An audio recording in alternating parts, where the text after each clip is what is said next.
L'autre grand remplacement s'appelle ChatGPT.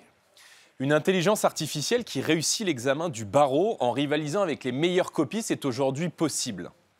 Depuis le début des années 2000, l'explosion du deep learning, une technologie sur laquelle les chercheurs français ont été pionniers, a démultiplié le potentiel de l'intelligence artificielle au point d'en faire le vertige majeur du XXIe siècle.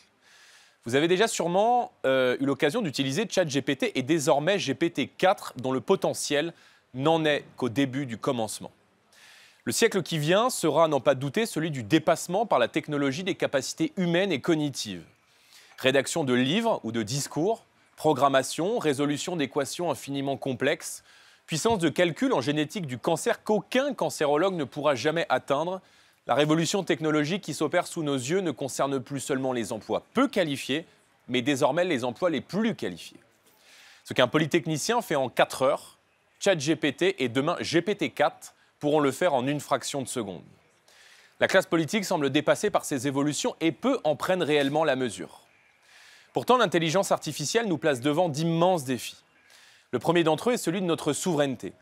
L'Union européenne prévoit d'investir 1 milliard d'euros par an dans l'intelligence artificielle, mais c'est une goutte d'eau dans l'océan quand on sait que le budget annuel de recherche d'Amazon est de 40 milliards de dollars ou celui de Google de 27 milliards de dollars.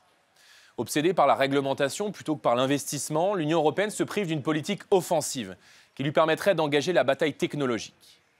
Lorsque les États-Unis inventent une nouvelle technologie, la Chine la copie et au mieux l'Europe la régule. Mais cette impuissance n'est pas une fatalité. La France, reconnue pour l'excellence de ses formations scientifiques, doit saisir l'opportunité historique de rattraper son retard en engageant les investissements publics et privés à la hauteur de ce bouleversement.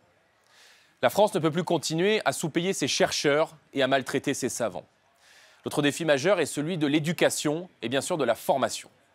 Plutôt que d'y développer l'idéologie woke, propre et chère à nos élites, il faut adapter l'école à l'économie de la connaissance et sensibiliser dès le plus jeune âge aux enjeux posés par l'intelligence artificielle. Il y a urgence à agir si nous ne voulons pas devenir les somnambules du XXIe siècle, parce qu'elle est une grande puissance, phare du monde et de l'Europe. La France le peut, la France le doit.